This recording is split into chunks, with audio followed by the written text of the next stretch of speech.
Hoka, hey, Alita Army. Welcome to the Alita Livestream of 2022, February the 25th. What must happen before an Alita sequel is possible, where we discuss all things to do with the movie Alita Battle Angel, the source manga Gundam, and the greatly desired sequels. I am your host, the Muskogee Creek from Denver, Colorado. And we do have some other folks coming, and as always, they're usually late. Here is Do Not Stand By. Made it just in time. Howdy, Do Not Stand By. Hi there, Creek. Great to see you. Yeah, how's it going? Doing all right. How about you? Whoa, real good, real good. No complaints at all. So anyway, we haven't really done much. I just introduced the stream, so we're in good shape there. How are things up there in Arvada? Yeah, well, it's been snowing quite a bit. It's like every week it's snowing, but we're enjoying it. It would be nice if it was warmer though. Yeah, I agree. It's snowed here quite a bit, but hey, the last couple of days I've been able to get out and do my run or walk or whatever. It's kind of hazardous to run because you slip. So I've been walking the last 2 or 3 days. So but yeah, down here and just in case folks don't realize, I'm about say 30 miles or so from Do Not Stand By.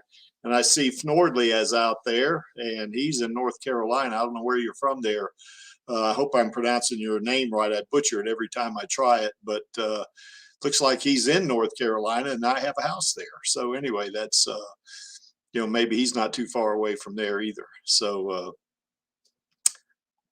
anyway, Hoka hey everyone. Hoka hey to you too, Hybrid. So good to see you on the stream, man. So I guess we can go ahead. I guess Maxie's going to be on a little bit later. It's pretty tough for those Aussies, and say Angelus. I'm not sure about Angelus. He might, he has a weird work schedule, so he may not make it. But if he can, he will. So we'll just press on regardless, and they can, they can catch up when they get here, and we can catch them up. Oh, you're in Chapel Hill, huh, Nordley? So did I pronounce you? I said it correctly. Yeah, cool. Yeah, Chapel Hill. My house in North Carolina is near Boone, North Carolina. So it's up in the Appalachian Mountains. So that's quite a ways from Chapel Hill. It's probably about 240 miles, I guess. But, certainly it's a long ways from my house here in Denver. So that's, pretty good ways from there. So anyway, welcome aboard all the folks out in the chat. Well, first of all, before we get into this too deep, is that I don't have any insider information or anything like that. I'm not directly involved with the movie Alita Battle Angel. But I would say that I'm like you guys, and Do Not Stand By is like me. Also, we're just avid fans and advocates, and we just want to see, a franchise starting with a sequel, and maybe even not maybe, but definitely going beyond that. We'd like to see maybe 3 or 4 movies, and kind of an anime series and live action series and stuff like that. That's kind of what I'd like to see. So, how about you? Do Not Stand By. I know what your answer is going to be, but may as well ask you. As many movies as possible. Hopefully as many as James Bond. Yeah, I would be okay with that. Having maybe 24 movies, is that what it is? I can't remember now how many James Bond movies there's been. So that'd be great. So here's Angelus. Good day, Angelus. How's things down there in Brisbane and Queensland, Australia? Pretty good. Weather's all right. Been raining the past couple of days. Yeah, you guys are in summertime there. We were just talking about it snowing here. It's been snowing, although it's not snowing now. It's the weather's pretty nice, a little on the nippy side, but still nice. Anyway, there's some wolves in the Alita Army clothing because apparently it's 50-50 on Den's poll. So some of them voted for not Alita. I'm coming for you guys. Yeah. I will find you, and I will beat you with the wet end. Yeah. Well, the last time I saw the poll, Alita was slightly ahead. She was ahead by like 50.5 to 49.5 Exactly. or something I'm like claiming that. bots. Yeah. So anyway, Damn that robot. poll's probably over by now, though, I think. So It is. Yeah. yeah, if you want to pull it up, I don't mind you sharing your screen on that, unless you want to do that tomorrow. So I'll probably save that for tomorrow. okay, It'll just be you and me. all right, yeah. Oh, that's right. Maxie's not going to be there, is he? Yep. Yeah, I invited Matt. I did invite Mike Reyes, but I never heard from him. So because he wrote an article for Cinema Blend about Robert Rodriguez. He interviewed him. About doing an Alita sequel. Based on Boba Fett, but I haven't heard from him. So he's pretty busy guy, I think, nowadays. So anyway, Angelus, what's your thoughts on getting that sequel? The Alita sequel and beyond that. As if I need to ask.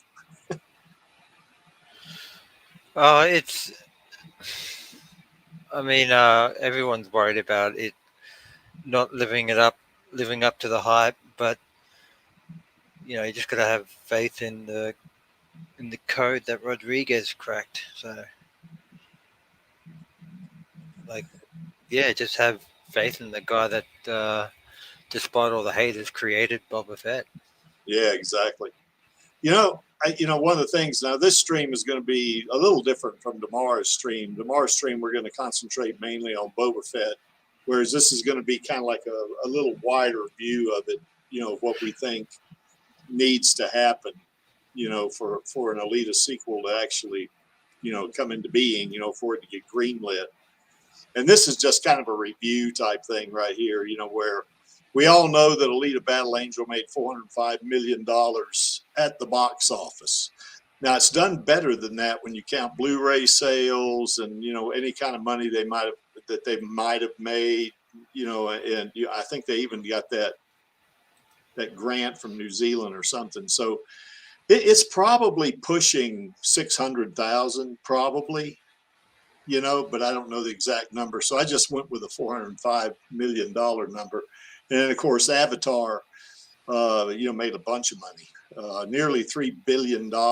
So ridiculously successful, and even made more money than, Avengers Endgame, which is saying a whole lot. So, that's two good things. But even though Alita didn't do that well in the box office, I think a lot of that was due to really poor marketing, or kind of not a very good promotion of the movie itself. But it still made money. I mean, it wasn't a loser, so I think that thing we got that going for us too, in terms of getting that sequel. Oh, by the way, one of the things I'm going to do here is I'm going to put I'll put the stream, URL in the chat. Anybody wants to come on and talk about Alita with us here, you definitely can do it. Because just click on that link and it'll bring you backstage, and I'll bring you into the stream. So by all means do that. So and then of course with the series, Boba Fett, and we got a couple other slides coming up on that. But Boba Fett 60%. Now you might say, well, that's not very high, but really it's not bad. That's considered a success. And we'll get to that in just a little bit. Certainly, brand new cherry flavor is done pretty well. And I know I've just finished watching Undone, and I really liked it a lot. And it, certainly did very well. And these are audience scores right here from Rotten Tomatoes, actually. Any thoughts, guys? Yeah, I would have been surprised that Book of Boba Fett got that low audience ratings. Is that the critics' ratings that's for Book of Boba Fett? No, that's the audience rating. We're gonna get to that more detail. So yeah, but it's not the critics rating. You know, I know critics are necessary. I know we have to have them and all that kind of stuff. But I don't really. I think to me, what's more important is the audience rating.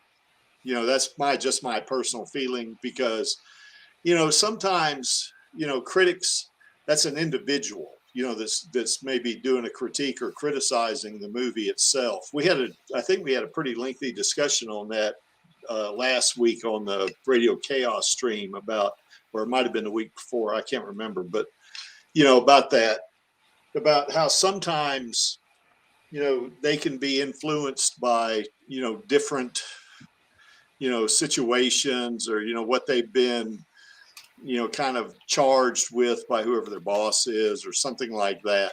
So but with the audience rating, it's just a pure did you like the movie type thing, and I think that's what makes money for the studios, not the critics giving it a score or giving it a thumbs up or thumbs down or all that. That doesn't make the studio any money.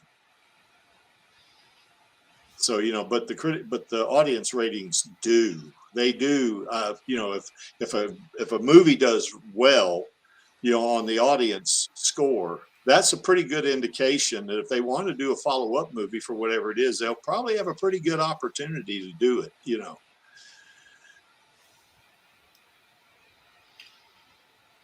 Don't forget, if it gets a not so hot reception, they'll probably want to play the field to see if there's any potential for future series.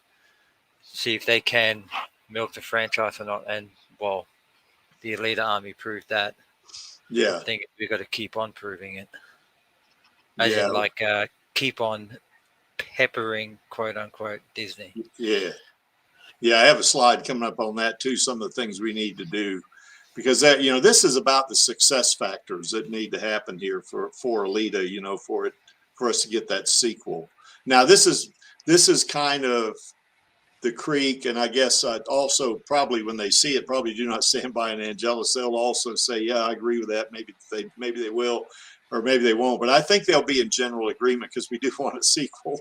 So but if we we're going to discuss this and we're going to add to it, because everybody that's watching, which we don't, this stream doesn't have a very large audience, but hey, if we just get just a handful of people to start, this thing can snowball. So anyway, that's kind of my thought on it. Quality over quantity. That's right. I forget where I quoted that in the context of it, but yeah, I think it was actually regarding the Alita Army fandom. It doesn't matter how big or small we are, the noise we make and the people that are listening. Yeah, when Robert Rodriguez did that interview with the Nerdy Basement, one of the things that the interviewer said is the Elite Army they're vocal, aren't they? Yes, we are. We're very vocal, because we know we got a good movie, and we, it'd be a shame for this not to get a sequel. And we're gonna keep fighting, and we're going to get that sequel. So, but anyway, we get to that a little bit later. Anyway, here's the Rotten Tomatoes score, and this, of course, we all know this. The Rotten Tomatoes score for Alita Battle Angel. You see the audience score is really high. I mean, 92% is really high. I think Undone was 93, but we'll get to that one. But you see that tomato meter right there. You might say, well, 61 is really not that high a critic score. But from what I remember in the old, maybe a couple of years ago or so, or maybe even almost, after that, we just had Maxie join us. Hello, Maxie. It's Maxie. Uh-huh. Yeah. Yeah, I love that PFP too. That's pretty cool. I'm feeling old man this morning. Oh Jesus, you have no right to feel that with me on the stream. So I was up to 4 a.m. angry watching anime, and it's all Angelus's fault. oh, did you watch it too, Angelus, or what? No. I was playing Cyberpunk, trying to like with the new patch that came out, see how close I could get to an Alita design, like I do in practically every single game now. And like, yeah, it's still in terms of character design, you can't get too close to. Like you can get the hair, like you can sort of get the cybernetics to look like her consular markings, but not Yeah, quite. It's like it falls short, but yeah, I was just sort of playing around with the designs. yeah, cool. Do you know if there's some kind of mod or a total conversion for Cyberpunk for Alita? It probably is. I haven't been. I try not to mod too much, only because of the fact that like with the game like Cyberpunk, it's when they're releasing updates, they have to update the mods as well to keep up with it. So I just try to what's the word for it? Play the base game. So you don't want to know why it's your fault, Angelus? I knew this was coming up. Why is it his fault, Maxie? Because he put me on the Rise of the Shield Hero. Oh, Oh my god. That poor guy. What a pack of cunts. Oh yeah. How you wouldn't want to get isekai into a world full of cunts? Jesus Christ. I couldn't believe it. yeah. Where's Dizzy when we need him? That's his favorite word too. All the well, I just call them major NPCs because it's like a computer game world, but Yeah, all the major NPCs, except for maybe a few of them, are complete and utter bastards. Oh, they just treat him so bad. They screw him over. They lie. They just, god damn. They don't quite nail it, but there's a reason why they the show sort of is anti-shield hero. But like I said, they don't sort of like spit it out. You sort of have to make your own deductions, I guess. But there's like some heavy hints that should, like for someone of your intelligence level, implying that it's high, you should be able to pick it up, I reckon. yeah. Well, I'm only up to episode 8 because I only started watching it about 1 a.m, but Yeah, I think I it's like, really shouldn't have. it doesn't start coming to fruition till like about 15, 16. I mean, it's a good anime. I mean, the chickens the giant chickens that they use to run around pulling the carts is a bit weird, but other than that, In Final Fantasy, there's chocobos. By the way, I want to just do a couple of shout outs here. Safani Sung there in California. How's it going? And Alejandro Camago, he's sometimes a regular on the stream too. And Zandri TV, hello. Good to have you guys in the chat. And once again, you can click on that link if you want to come in here. I don't care what your English is like. And neither does Angelus or Do Not Stand By or Maxie. We don't care. You come on. Yeah, just come on and just let's give Alita some love. That's what we want to do.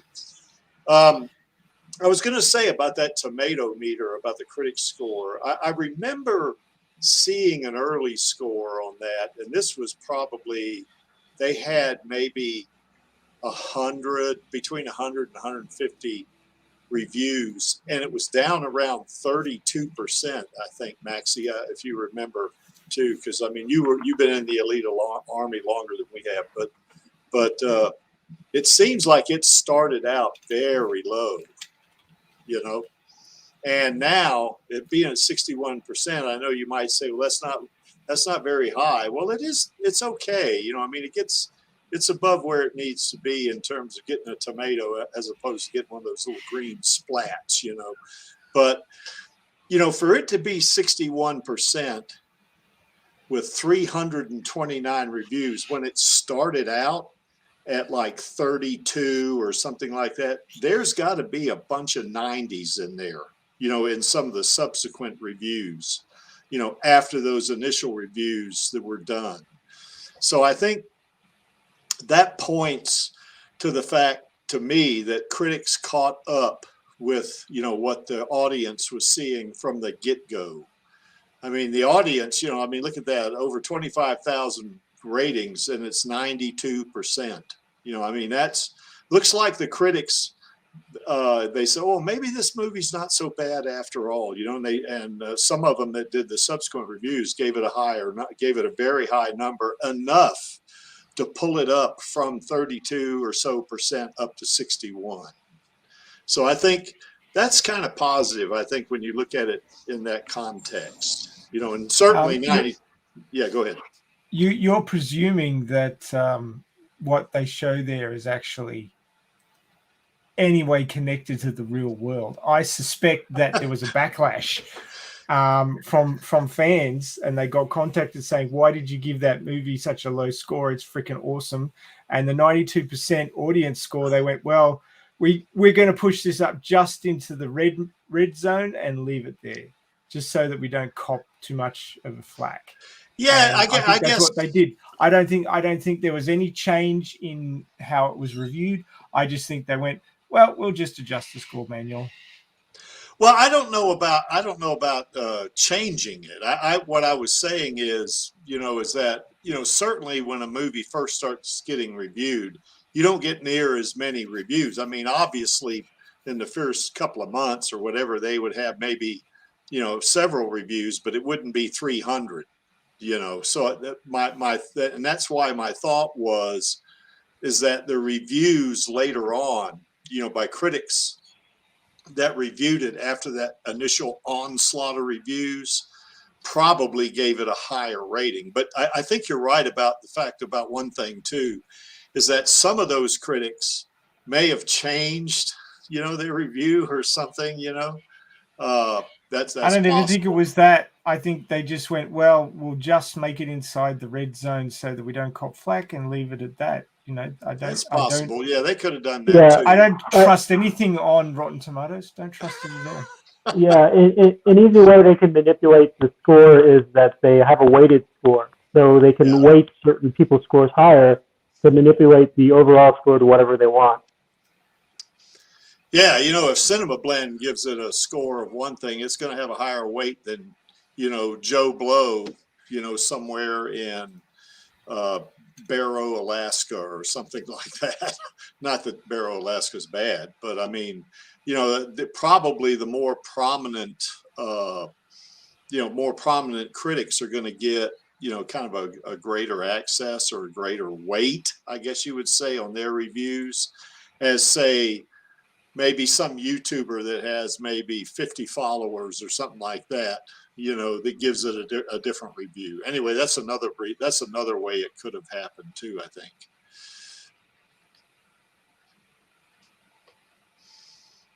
Any other thoughts about this one? Yeah, burn that slide. No, I love that audience score. God, that audience score is wonderful, man. I mean, the folks that saw the movie, all of them, to me, that says damn near every one of them that saw the movie really liked it, because 92% is freaking high, man. That's for sure, I think it's more a case of anybody who went and saw it and went, oh my God, why didn't I see this movie a few weeks ago? It's so good. Went on and put a high score on there because they knew it was being screwed over.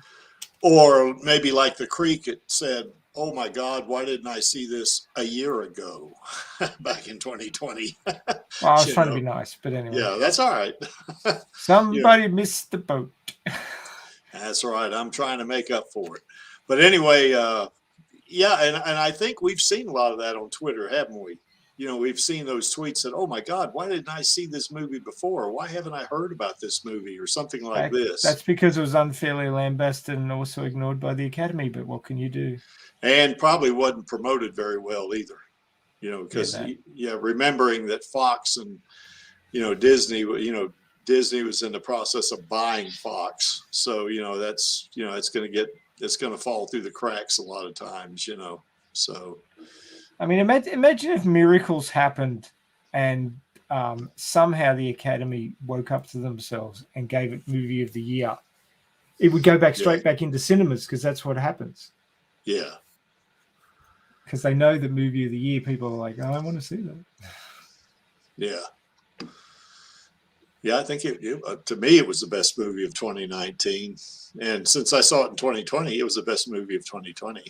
I mean, because I like this movie better than Captain Marvel. And I like Captain Marvel. I know there was a lot of kind of competition there or whatever, with Captain Marvel and Alita. But to me, I liked them both. I just happen to like Alita more, So Captain Marvel was a terribly realized story, if you can even call it a story. It had huge plot holes, and it was poorly executed. It was thrown together as a quick fix in between the two parts of Endgame, because they knew that people would go and see it because they told them, "Oh, you've got to watch this to make sense of Endgame," and it was just bullshit money grubbing by Disney. I'm sorry, it was a bad movie. And go and look at any of the serious reviews on YouTube about Captain Marvel. There's one guy there who rants about movies for like an hour, and he absolutely takes them to pieces. And everything he said about Captain Marvel was correct. It is a terribly realized excuse of a movie. I don't care if you like the character. I don't care if you like Marvel. I don't care if you like hero movies. That's fine. But as a piece of creative work, it is very, very poor. Okay. Message. Mic drop, clunk. Yeah, really. Yeah, exactly. So, well, I think I've seen Captain Marvel twice, and I did like it, okay, but it was kind of like I kind of liked it like I liked the theatrical release of Justice League. I mean, I liked it okay, but it had problems, So, of course, the Creek's going to like any movie just about. It's got superheroes in it, so that's just the way it is, So Creek's just about going to like any movie with Rosa Salazar in it. Yeah, that's right. So we got Chaos Nova here. How's it going, Chaos? Great. So I have some good news. Oh, excellent. I mean, every Friday I've been live. I've been playing. I've been playing Enter the Matrix live, but now that the month of February is over, March will mean I play God of Martian Memory as a live game. Okay, cool. Yeah, I like to watch those videos when you're playing them, and I'm always I've said this several times, but I'm always amazed how you pick the right weapon and the right power up. When it's in Japanese, that just amazes me every time. But well, actually, with Google Translate for mobile phones, it's pretty easy. I was surprised, like last week when I was doing snapshots, and it literally changes the Japanese text to English really fast. And it's like, wow. So you'll see more of that on my on the Facebook page. Okay. And cool. it's because the Google Translate actually did it for all you guys, so that everyone can know what it means in whatever language. Yeah. At first I thought it was a mistake, but it actually changed the text box. I was like, am I really seeing this? Yeah, Nordley has a kind of an interesting take on it, which we all agree with him. That Alita is not a superhero, and she is mostly human. I don't know about that one, Nordley, but she is. I still think she's human. That's for sure. And we did do a stream early last year that addressed whether or not she was metahuman, and some of us thought she was. Some of us thought she wasn't, but in terms of her abilities, she is, but whether or not that's inherent because she was put in a body and stuff like that, that's where the rub came. Right, but I think the interesting thing is that it's somewhat similar to, say, Unbreakable or X-Men, because they don't like people with special powers, but they're fine with cyborgs. Yeah. Finestros is kind of referencing Alita, versus Thanos, or Alita versus Darkseid. We've done a couple of streams on that, and I know in the Alita versus Thanos, we basically said, And even with Darkseid, for that matter, if Alita's in her Imaginos 2.1 body, she's going to win. That's going to be a tough fight, but she's going to win. But anything less than that, probably, if she's not in an Imaginos body, Darkseid or Thanos are probably going to win. So, right, yeah, and I'm working on the thing for Image Comics characters every now and then. So I should have the presentation. I'll send the message to you guys about it. Yes. With the PowerPoint presentation, so you can read it or edit it if you want. Oh, I love this. Yeah, Alita is like a person we would meet if we were lucky. Yeah. I agree. Yes, indeed. Yes, sir. And yeah, she's not supposed to be a superhero, and she's not. But she does have superhero level qualities or abilities. That's for sure. She does have that, But yeah, she's not a superhero. She's. I wouldn't want to run into her on a white, make it all white day. That could be bad. Oh no. I wouldn't. It's like she told Hugo, "Don't piss me off." Yeah. Don't worry, sweetie. We're not going to piss you off. Yeah, we value. We want to keep our arms in their sockets. Is what we want to do. So, plus the Creek is. Alita's the Creek's niece, so she's not going to. Hopefully, she's not going to rip his arm off and beat him with a wet end. So. Nah, she'll probably some people just get slapped in the face. Yeah, she might do that. Yeah. Okay, Avatar. Also. And the reason why I'm putting these here is because it's going to lead into something later. But certainly, Avatar, very successful movie, and you can see that both the tomato meter and the audience score are high. Now, it's notable that Avatar's audience score is not as high as Alita's audience score. Now, there may be several underlying reasons for that. But still, 82% is still pretty good. And I would say about Avatar, too, that thing made nearly $3 billion, 2.8 billion. That is a lot of freaking money, man. That's more money than the Avengers Endgame movie made. I think it made like 2.7. So, that's freaking awesome. Wait, is the Avatar figure including the special edition release that they had 1 year later? I'm not. I don't know. I didn't. All I did was I just did a Google search on that. We're going to see this a little bit later too. But yeah, this is what I just said. What was the gross for Avatar? Special release. Oh, I don't know. That might have been. That might have added more to it. I don't know. It could be over 3 billion. I don't know. But still, even if it doesn't, if this number doesn't include the special release, it is still huge. 2.8 billion bucks. Holy crap. That's a lot of freaking money. That's what that is, so. I'd buy that for $1. Oh yeah. Yeah.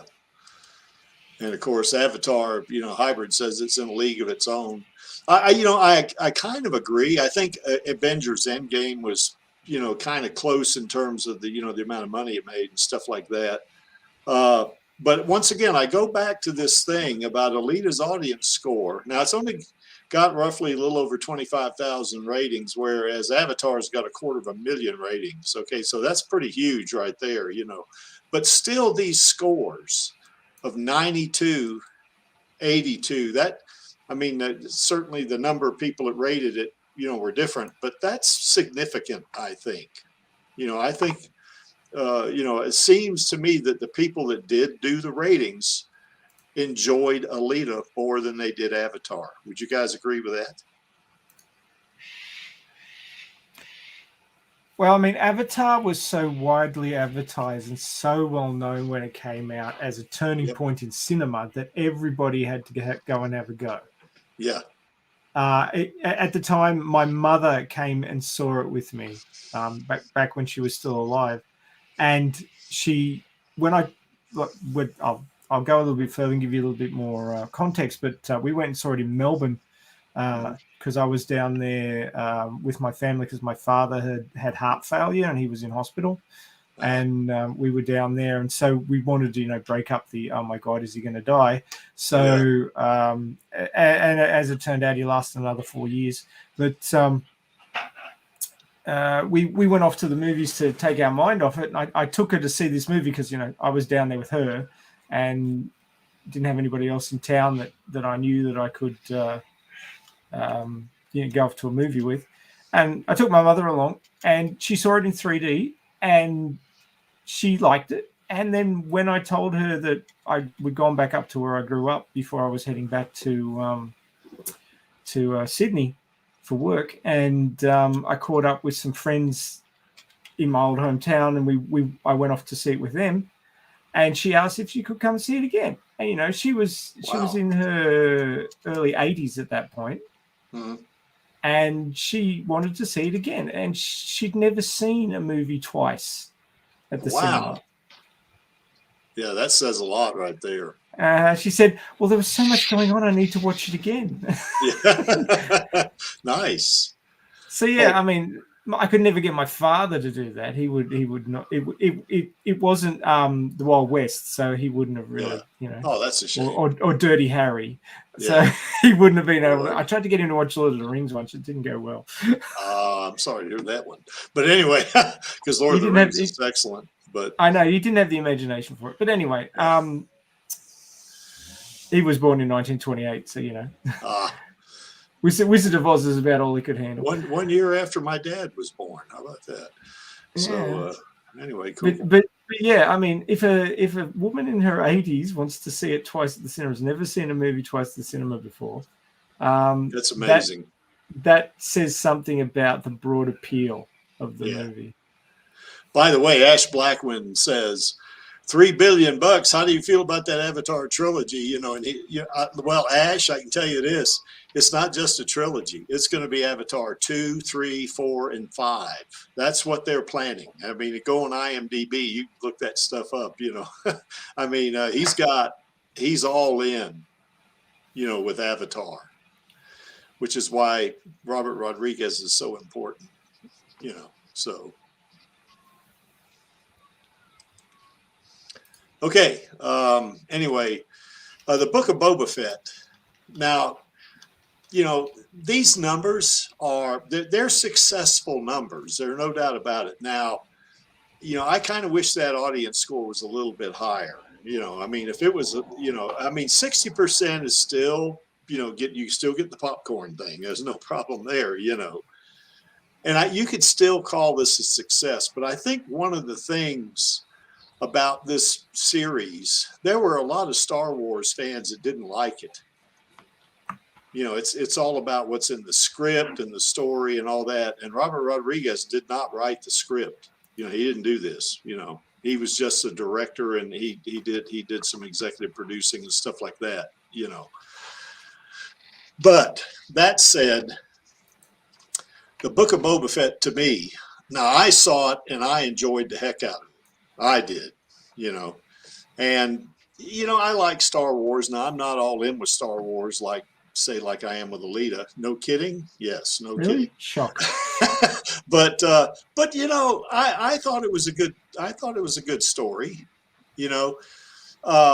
For some folks that just wanted to see action, I could see where maybe the first couple of episodes might have moved slow for them because they were building the story is what they were doing.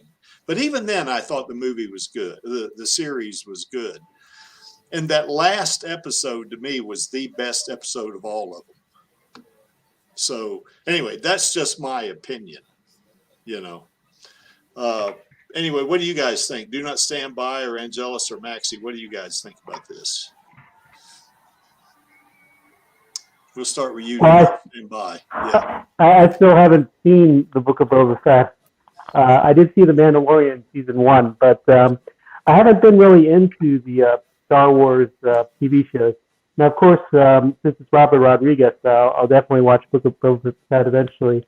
But my feeling about Star Wars has really waned since I saw Alita Battle Angel. I was a big Star Wars fan until I saw the last Star Wars movie, which was the 9th one. And Alita was just so much better that I haven't looked back as far as my allegiance to Alita over Star Wars.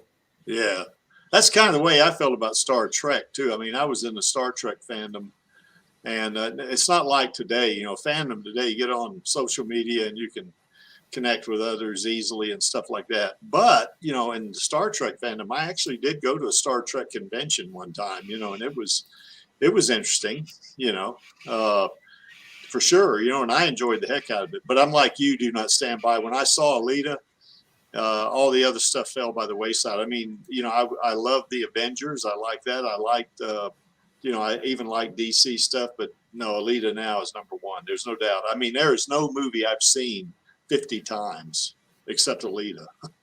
So, and I'm a lightweight compared to some of the folks that have watched Alita. You know, I mean, you know, I saw one where some of the folks have watched it well over 100 times. You know, so what about you, Angelus? What's your thoughts on this? Oh, my headset was muted. I'm easily pleased, and I like my story, so of course I liked it, and that's even taking the Alita factor out of it. But Yeah, you know, I mean, it's just the kind of content that I want to see for Alita in the context that I just want more of it. And like, yeah, we got more Boba Fett. We got to like see how he got out of the Sarlacc as a prime example, yeah, and you know, they explored the actual psyche of the character. yes, I mean, that I didn't care too much about, but again, like I said, I'm easily entertained. So the fact that he wanted to, you know, she's getting on in his age, and you know, he doesn't want to just be considered like someone after credits and numbers, like as in like the amount of bounties he's killed, sort of thing. yeah, He wasn't after fame or fortune.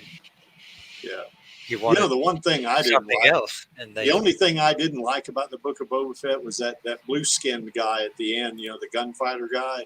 I think they killed him off too fast. You know, I would have loved to seen him in a, you know, in a you know, a season 2 or something like that. But other than that, I liked it.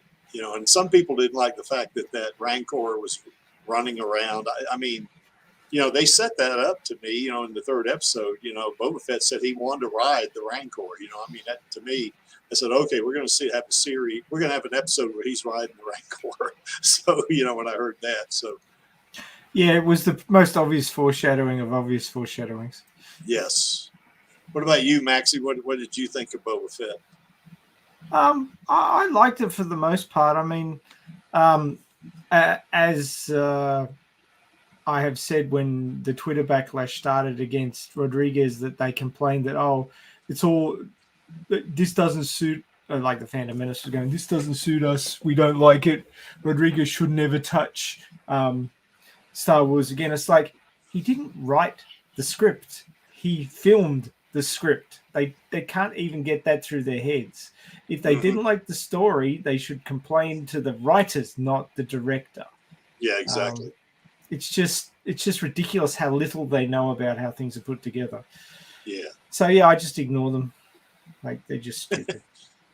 Well, this is I one mean, where it wasn't a perfect story, but it was entertaining, and that's what it's meant to do. yes.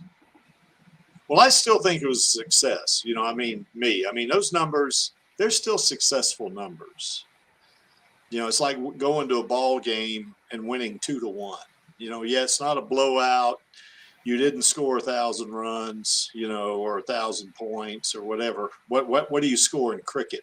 You know, I don't know how that works, but points or something. But Runs. Okay, they call it runs too. Excellent. And So it's called runs because you got to run back and forth between the wickets to score. yeah, as opposed to baseball, you got to run around 4 bases, I guess. But anyway, yeah, runs. So you don't score 20 runs and the other team scores 0. You know, I mean, but if you win 2-1, a win's a win. You know, and I think Boba Fett to me is successful. To me, it was a successful series. Just so you know, a low score in Test cricket is under 100 runs for the entire team. Holy But crap. a high score is like 700 or 800.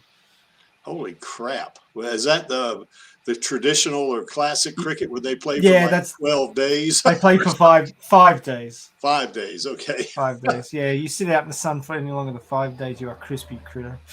Yeah. Plus, I bet they got a lot of substitutes, don't they? And they certainly don't play 5 days straight, do They they? do.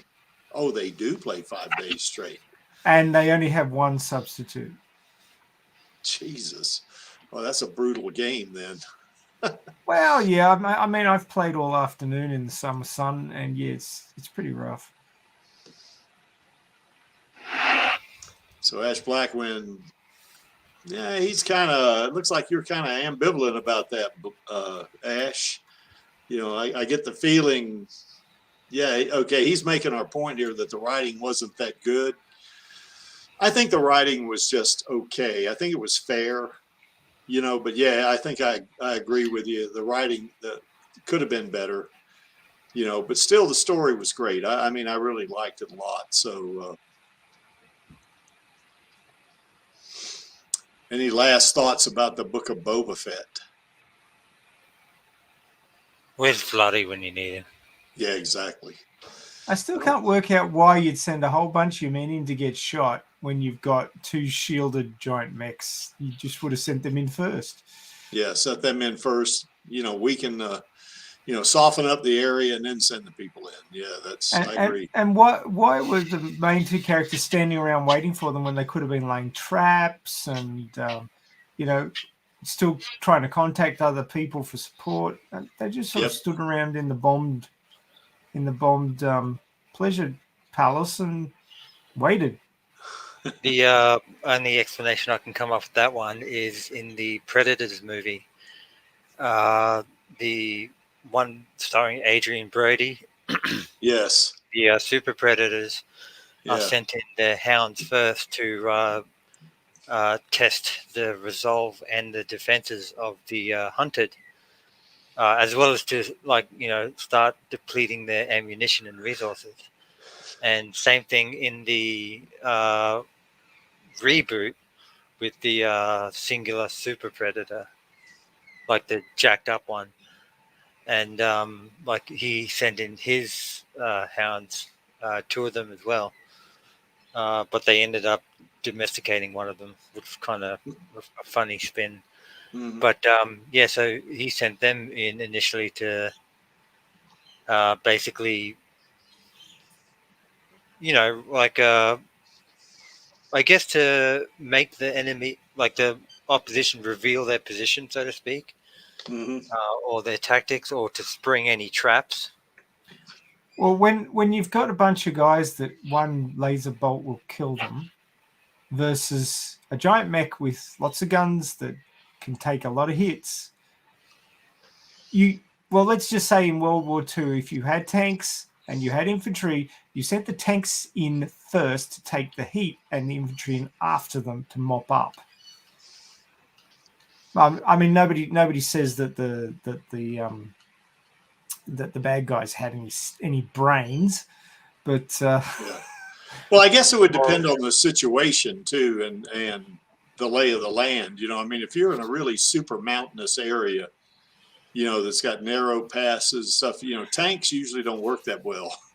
You have to send the people in. So, and of course, Lee Lemon makes a point. His point is that those kind of war machines are really expensive, and that men are they're easy to replace, particularly if you're a autocratic ruler. You just send the people in because you don't care. You don't care what they're pawns. And then later on, after they've done their thing, then you can send the high tech machinery in there. So I get it. I think it depends on the situation that you're dealing with, whether or not you send the people in first or the tanks in first. I think it depends on, other factors. So, well, let's just say tanks can't go building to building particularly easily unless they walk through them or destroy them. So, yeah, they can't. They can blow the hell out of the building, but they can't. Yeah, but if they want to maintain anything in the buildings, they can't do that. So. And of course, Alita can. Yeah, Oh, Finestro had a great idea. We need a book of Alita. Oh yeah, we do. I've got a The Creek few. is all in on that one. So 2 of them written by Pat Cadigan. yeah. Sorry. Hey, go ahead. maybe Robert Rodriguez will see that somewhere. Maybe get the idea of the Book of Alita. Well, I mean, really, you could take the Mars Chronicles and do that. Kind of summarize it and call it the Book of Alita. Going on Star Wars, the way they looked at Star Wars and where the Boba Fett character fits into Star Wars versus the Alita cinematic universe, as we would like it to end up being. Wouldn't it be the Book of Gelda? Well, when Alita was a little girl, I think it'd be the Book of Alita. But yeah, I think Gelda saving them and coming in at the end of Volume 7 and stuff like that. Yeah, I agree with you. I think so.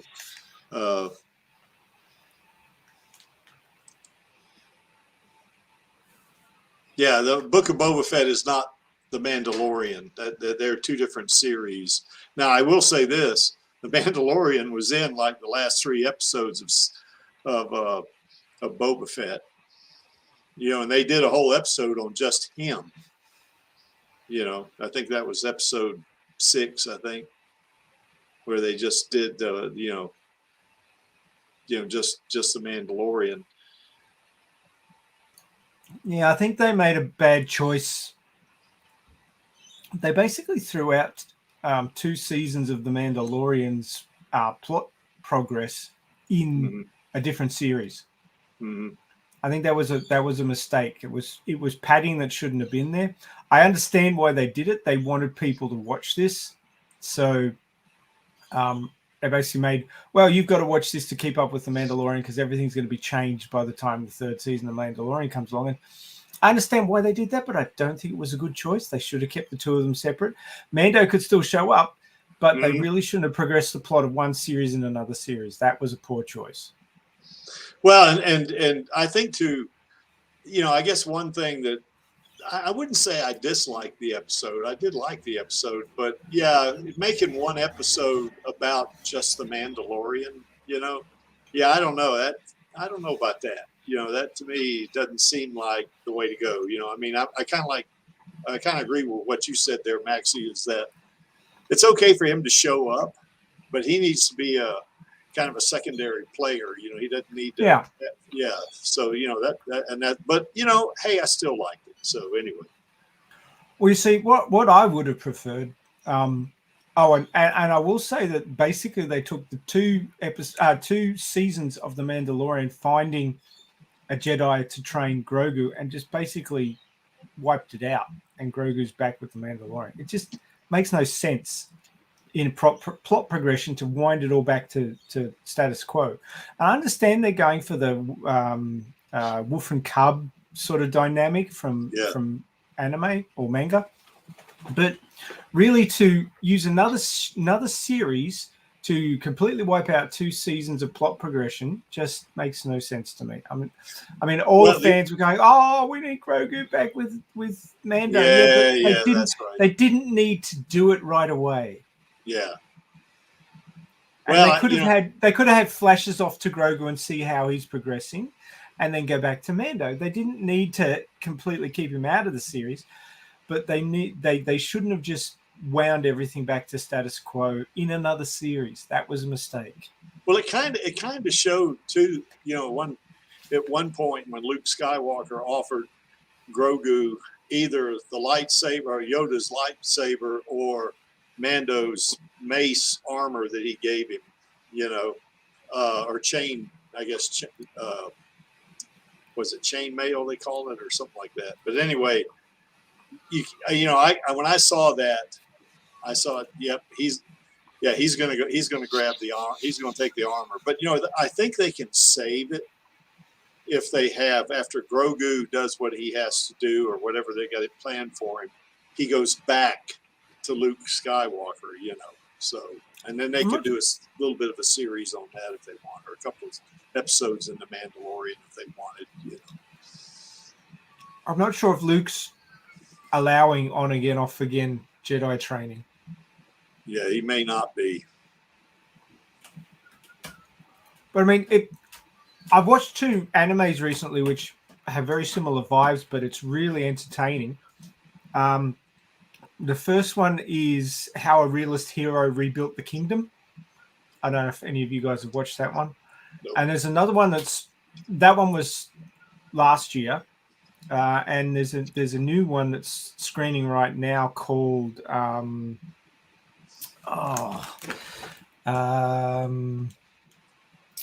to get a kingdom out of financial difficulties or something like that. I can't remember the exact terminology they use, but a lot of these animes have long, winding titles, which sort of goes completely against how Westerners are using one-word titles these days.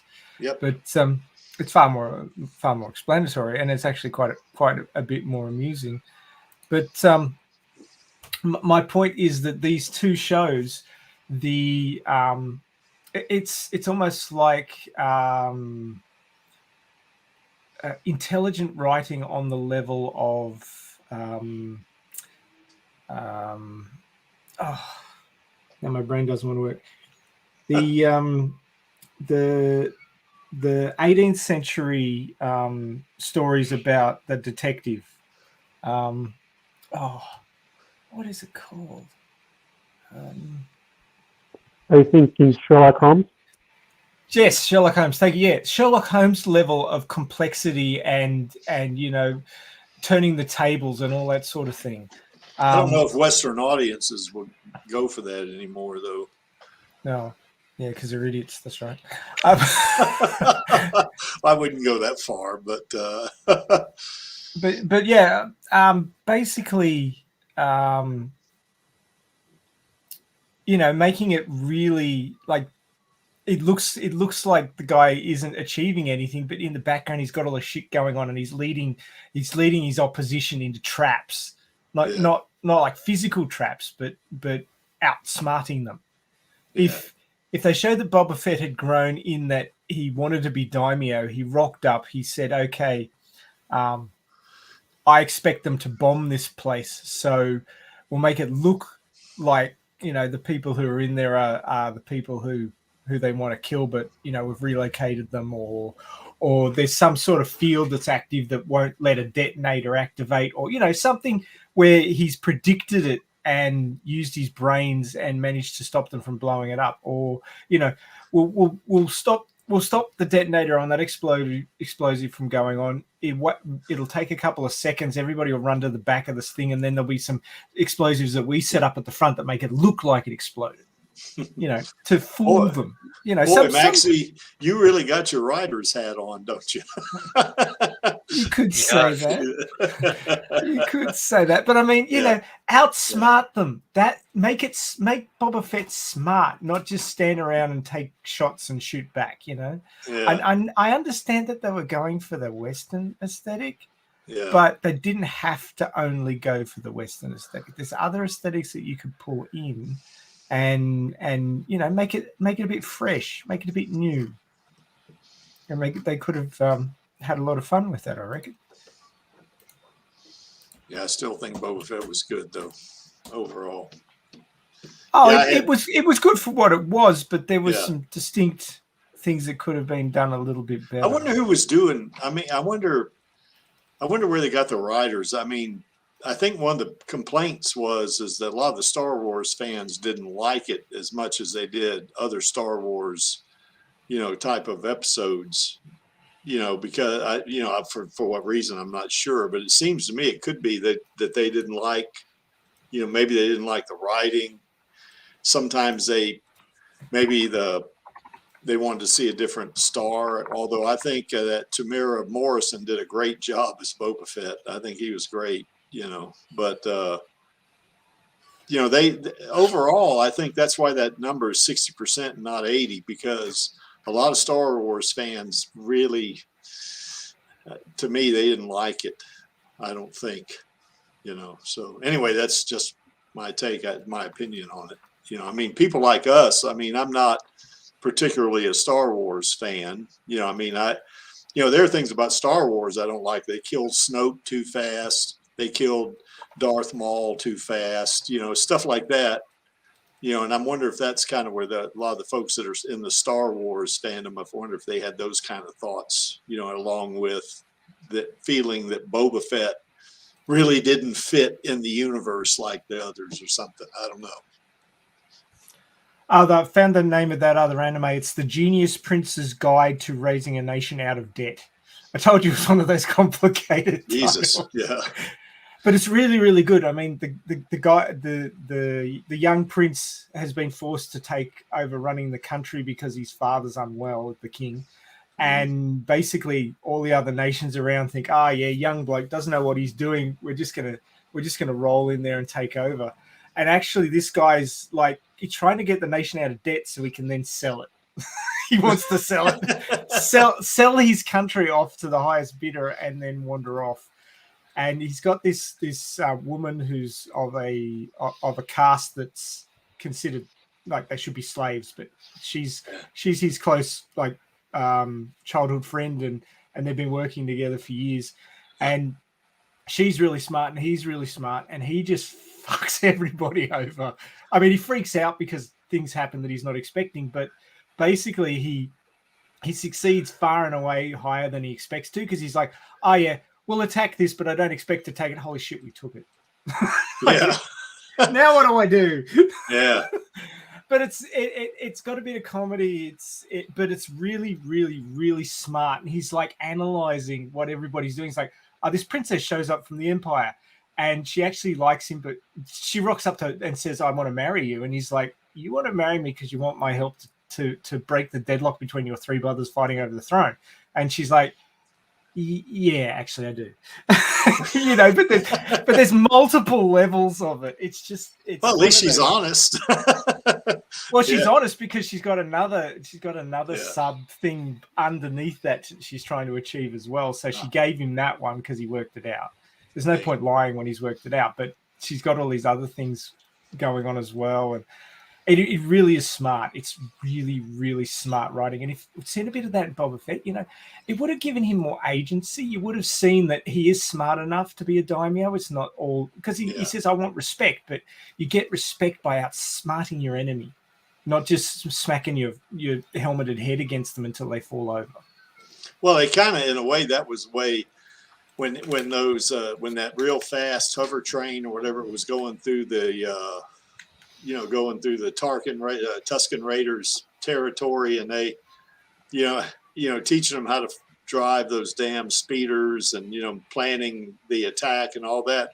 That was pretty good there. I mean, that did show that he had some kind of strategic thinking, going behind him on that one, Then why didn't he use that more in the end? I don't know that. So I mean, he sent his two Gamorrean guards up to stand around next to the starport and get pushed off a cliff. It was like, okay. They were throwaway characters. I guess so. Well, at least they made it to episode 8. So now you see, you leave a couple of guys hanging out there in the breeze, you expect them to get attacked. Yeah. He should have had some more Gamorreans hiding in wait for them. And as the guys came to push them off the cliff, the other Gamorreans surrounded them and turned the tables. It would have been more impressive. It would have shown that he could think ahead and say, okay, what's likely to happen? How do I deal with it? What's likely to happen? How do I deal with it? Have some trump cards in reserve. It would have been more impressive. I can see that they wanted to push him to the precipice and then have him fight his way back. But I think that as an older gentleman, and you and I can understand this, that it's not always brute force anymore. Yeah. You've got to have some tactics. You've got to have some wisdom and some smarts. And I would have liked to have seen a bit more of that in play. That's just my personal feeling. Okay.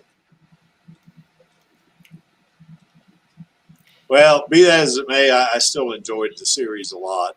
There was plenty to enjoy, but they could have made it. That 70 could have been a 90. That 60 could have been an 85, 87. Yeah. Okay, brand new cherry flavor, and the Creek has to admit he hadn't watched this yet. So what? No, I have not watched this yet. So Your homework for this week was Creek is getting cancelled.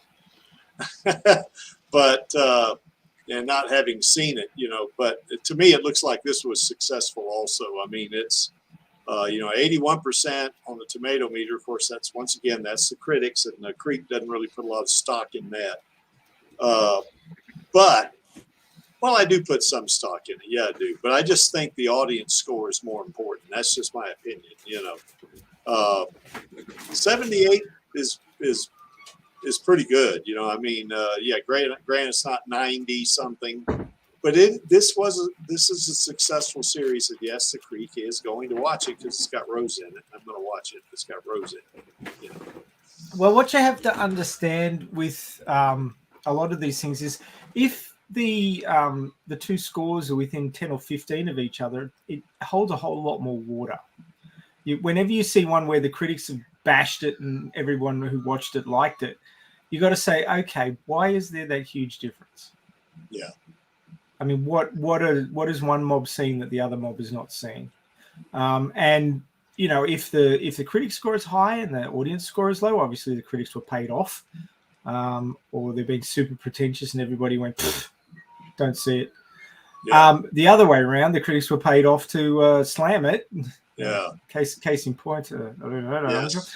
and the audience loved it. So you look at that and you go, okay, one of these things is not like the other. Why? Yeah. But these two are pretty close. 78 and 81. That's about as close as a spread of these sorts of things as you're going to get. So it's funny about that though, because a lot of friends that I have that will go see a movie. They don't even pay attention to anything the critics say. I mean, they say, I don't give a crap what the critics say. I'm going to go see this movie. I mean, that's kind of what I hear a lot when, amongst my friends. And to me, a high audience score is going to be, you're going to get a higher correlation of money made by looking at the audience score versus just the critic score. I bet I hate, well, you know what this is, Maxie, but I bet the coefficient of correlation is going to be higher between the amount of money made and the average audience score, as opposed to the tomato meter, the critic score, and the amount of money made. Now, the one thing I do think that's kind of important about it is that the critic score itself can be kind of like one of the tools that a promoter might use, that would say, this is a good movie, you should go see it, the critics love it, stuff like that. That's a possibility. But to hear people say, I really love this series, or I really love this movie, and here's this high score, that's going to make them money. And that, to me, that's what's going to get the people to come to it. If a lot of their friends liked it, then they're going to say, oh, I got to go see that then. Yep. What do you think? Go ahead. I was just going to say that a lot of these things are about timing and buzz. Yeah. And I always go back to Avatar as a primary example because it made a shitload of money. But Avatar came at the right time. People were looking for the next new thing. People had disposable income. It wasn't one of those economic crunch times like the GFC and all those sorts of things. So people had disposable money. They were looking for something to do. It was a great time for it. 3D was sort of coming up and out-trotted this movie, and it broke all box office records because it was the right movie at the right time. It had the right sort of things in it. Avatar is not a brilliantly written movie. It is basically Dances with Wolves in space. You can go and watch Dances with Wolves and see the same story. Yep. It's not in 3D and it's not in space, but it's the same story. Oh, so I love Dances with Wolves. That's that was my father's favorite movie. Well, let me tell you, I don't want to get too far away from Alita on this one, but I would say with Dances with Wolves, the only thing I didn't like about it was how the white man had to help the poor little Lakota Indians by giving them, they wouldn't be able to defend themselves against the Pawnee unless the white man gave them these guns that he had buried at the fort, and all that. And I went, oh, that is bull crap. I mean, the Indians had guns long before the 1880s. So, because they would trade for them, Yeah. So, but anyway, that's just the Creek's, ire getting up a little bit because he's he's part Indian himself, So anyway, Yeah, that's just my don't expect a movie to be historically accurate. It's a no, story. no. So That's great. I'm all for internal consistency, and the problem with when you write a story that's in a world that's known, that's when you get problems with internal consistency because it doesn't match what actually happened in history. So that's where you run into trouble. But that's why the isekai genre is so popular in anime and light novels and manga at the moment, because basically you get a audience substitute or surrogate, sorry, an audience surrogate main character who is from our world going to somewhere else and having to work out how that place works. Yeah. And while they're working out how that place works, so is the audience. So it's one of those things where you can have a fantasy or a sci-fi or whatever sort of isekai world that they end up on, translated for the audience by the main character and explained to them. And that's why that works so well, because it's a natural thing, and that world functions on its own internal consistency. It's not affected by our world, but the person viewing it is from our world, so they have our norms to compare it to. So that's why that works. Okay. But then when you go to a historical drama like this, it's not a documentary. It's a drama, so it's going to have inconsistencies with what actually happened, and that's where you'd find a problem with it. Yeah. Well, do not sorry stand. Oh, go ahead. No, just sorry for the tangent. Oh, that's okay. No, it's all right. Do not stand by. Have you seen Brand New Cherry Flavor? No, I'm just like you. So we're both in the same boat, having not seen this. Yeah, both of us haven't done our homework. Do not stand by. I'm not. Yeah, oh, go ahead. Yeah, we'll be in detention together. Let's watch Alita Battle Angel in detention. That's right. Yeah, I'm not usually a big horror, fan. I mean, it's just not my thing, But since this has got Rose in it, I am going to watch it. There's no doubt about that, So, what about you, Angelus? I think you binged watched this thing, didn't you? Yep. What's your take on it? What are some of the outstanding, type stuff? I'm just again, I'm easy to please, and I'm also a bit of a horror nut as well, so it suited me quite well. Oh, okay. Was Rosa every bit as expressive and well, don't spoil it for me too much, as she was in Alita in this series? Oh, I wouldn't say like she's like portraying Alita or anything like that. Yeah. But I mean, I can't imagine there's anything she does that she's going to do a horrible job on it. I thought. Yeah, exactly. On that point, just let me say that when you watch this, try and imagine the main character in this and how Alita would be behaving in the Badlands arc, and you might see some similarities there. Okay, all right. Well, I certainly know about the Badlands arc, that's for sure. So, I certainly saw some vibe, some Alita in the Badlands arc vibe from this character. Cool. Okay. It's not a direct one-to-one correlation, but the vibe is there. All right. The fuck it all mentality. Yeah, in this one, she's kind of like somebody who is an aspiring actress, right? That's I guess been taken advantage of, or they ignore her or something like that, and she's out for, I'm going to get even with these people. Is that kind of what it is, or?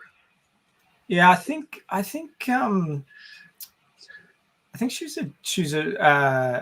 she wanted to have her directorial debut. She created a home movie, like a sizzle reel kind of movie with a friend of hers, and something went wrong during the filming, and basically she gets taken under a guy's wing, and he basically wants to use her up and throw her away. And she gets a bit miffed by that, which is understandable. You think? Yeah, I do. Yeah. Okay. I'm done. Now, here's one Creek has seen. and I really like this series a lot. You know, I mean, Rosa was great in this series, in my opinion. You know, now this is animation, you know, but yeah, and it wasn't just her. The other voice actors were great. You know, I mean, and it's got lots of twists in it. You know, and it leaves you hanging at the end. You know.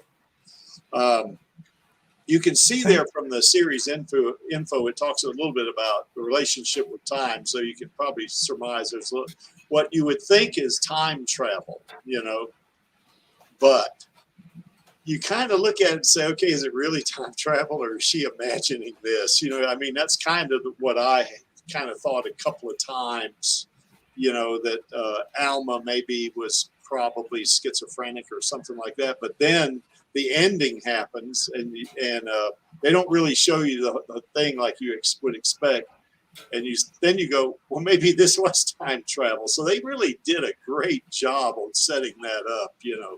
No, it's not time travel, man. She's actually a fifth dimensional being. Oh, no, I hadn't thought about that. So she exists in all time simultaneously. Oh, I hadn't thought about that. That's a. Okay, now it makes kind of sense. That makes a little more sense because I was going back and forth between whether she was schizophrenic or whether she was a time traveler, you know. So, but anyway, it's really done well. The story is great. You know, she's trying to see what happened with her father's death and stuff like this, you know. And it's just the writing in it I thought was super. You know, I mean, superb. And as you can see from both the tomato meter and the audience score, really super duper high scores. You know, I mean, you know, gosh, you can't get much higher than 98 or 93. You know, now once again, I think the audience score is more important to me. Okay, and yeah, if Nordley has a good point. Some animations use. I mean, it's animation, but it's like they've taken avatars of the actors and they're using them, you know, and it's like, okay, you see this and it looks like, yeah, that's not a real person there, but it sure does look like Rosa, you know, I mean, a lot, you know, but it is actually art or drawing or whatever you want to think of. The process of rotoscoping is basically doing art directly over what was filmed. So yeah. Parts of it were green screen, so they didn't actually have backgrounds, so those were added. But of the characters, rotoscoping is basically like you animate over the top roughly of what was filmed. So not like Alita, which was, you know, made to look, you know, like CG, real life. Yeah, CGI, yeah, exactly. I mean, that CG is a type of animation because it's not physically there when it's filmed. But CG, you're trying to make it look like real life. Rotoscoping, you're not. Well, you know, I tell you with Alita, though, is they sure make Alita look like a real person. I mean, the way she interacts with the other actors, you know, you go, good guys, you know, that's, you know, I've had people ask me, is that the way she really looks? You know, and I always tell them, well, there are shots in there that does look like her, you know, I mean, for sure, you know, you can see Rosa in a lot of the shots of Alita, you know, in the movie. But yeah, you're right, that they've kind of CGI'd mostly the character, you know, but you know, that one scene when she's laying on Doc Ito's, after he finds her and puts her in the doll body and she's laying there, boy, that looks so much like Rosa right there, you know. So, oh, look at this. Now here's something that I didn't know. I didn't know rotoscoping was actually invented in the late 1910s. Holy moly, that's kind of old technology, isn't it? Although now they use new technology for it, but wow, that's pretty cool.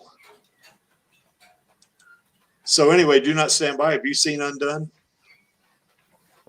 No, so that would make me the one who really has to be in detention because I haven't seen any of these.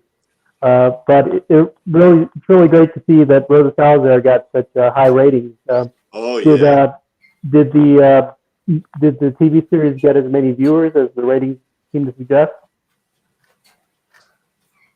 Well, she got a high rating for sure, but I mean, look at this. That's a high rating right there. I mean, holy crap. I mean, really. So I think, no, that's the wrong one. Let me go back. Yeah. So she got high scores on both of these, Of course, this is just the audience overall approval of the movie, but yes, she gets a high score. She got high scores, but I highly recommend this series. It is really good. The story's great. The writing's great. The actors did a great job. I mean, it's really, it's super, Yeah, my question is, was it really popular? Did it break any records as far as viewership, or did millions of people watch it?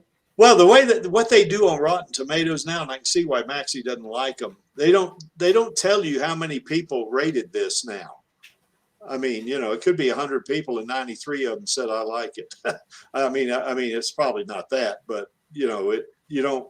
Whereas, like say for instance with Alita, the movie Alita, they do tell you that there's 25,000 ratings there. This was from a few years ago, from like 2 or 3 years ago. They don't do that anymore. They just give you the score. So. Yeah, I don't know. I can't answer that question. What about you, Angelus? Have you seen Undone? No, I'm not subbed to any of those. Okay.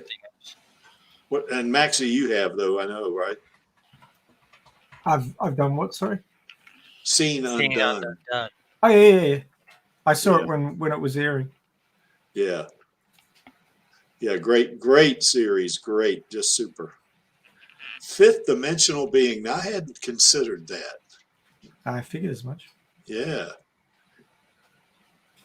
So I guess her father, he's in that dimension, but he I don't know. I got to figure that one out, I guess. Maybe I have to go back and watch it again, which I don't mind doing. So. It gives it a whole new twist, doesn't it? Yeah, it does. Yeah. Because it's not like time travel. It's just like breaking through the wall of time and just appearing in whatever part of your life you want.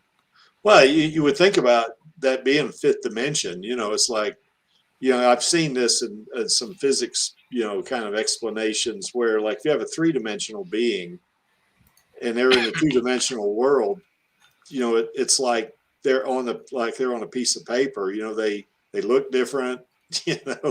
And they're on that spot in the paper, but they occupy a lot of other space, not just on those two dimensions.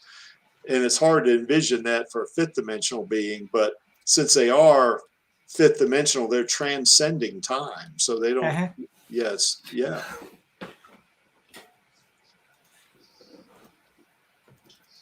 Okay. I don't know if all the listeners know this, but you've got the three cardinal directions, which are 3 dimensions. Fourth dimension is time. And then if you go to the fifth dimension, you got added extras. Yeah. Well, we live in the fourth dimension because we got, height, depth, width, and time, X, Y, Z and time. So, fifth dimension is something else. If you combine the first 3, it's space and time. Yeah, that's right. Space time. Yeah, exactly. So, but anyway, wow, the hybrid's got a good thing there. It reminded him of that movie Interstellar, I guess,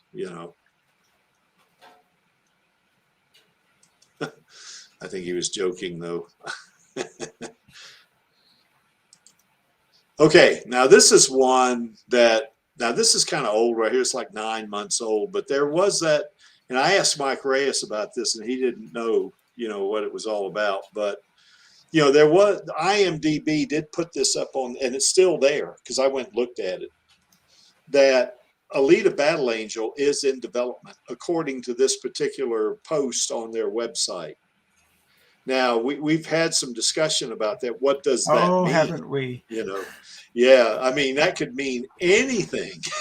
It could mean that just somebody had this idea and, well, write that up and put it in the file over there. Or it could be two guys had a meeting in their office and said, well, we'll see about that. And then they take notes and that's the end of it.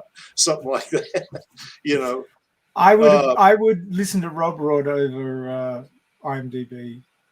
Yeah. But if at he says he's least going into to pitch. Yeah.